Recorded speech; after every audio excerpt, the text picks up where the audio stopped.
Well, this month economic growth figures were released and it showed that the UK economy grew by 0.8% in the second quarter of this year.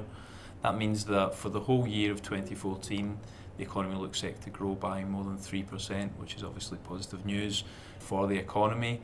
A closer look at the growth figures, though, does show that it's a service sector-led recovery, with production, manufacturing, construction all still below the levels of output that we saw before the recession in 2008.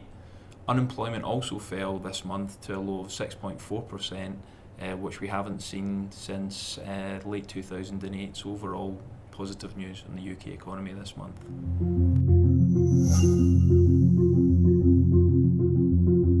Well, the UK economy looks set to continue its current growth rate over the next 12 months, with both consumption and business investment showing signs of increasing.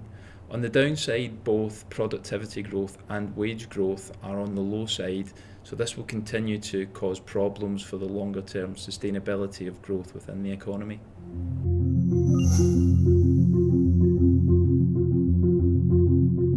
Well, in the second quarter of this year, construction growth was actually flat compared to quarter one, but this was up from an initial estimate of a decline of 0.5%. Looking back over the longer term, the industry is still over 10% lower than the levels of output recorded at the start of 2008. But looking over the near term, from this time last year, the construction industry's grown by nearly 5%. So when commentators say that construction is booming, it's actually the residential sector that's booming. Growth in private residential output was more than 17% this quarter compared to the same quarter last year.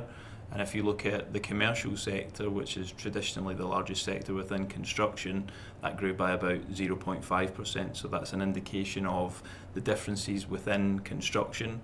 Finally, infrastructure, again, if you look over the last year, that actually declined by over 8%. So it's clear that the residential sector is driving growth within construction, and for the longer term benefit of the industry, output in those other large sectors also needs to be picking up.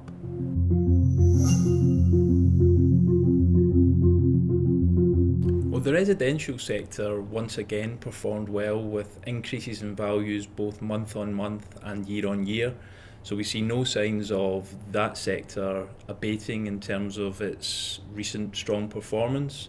In the industrial sector, we also noticed this month that there were a large number of warehouse and distribution contracts being awarded throughout the country, so that is reflected well in the growth values for this month in industrial.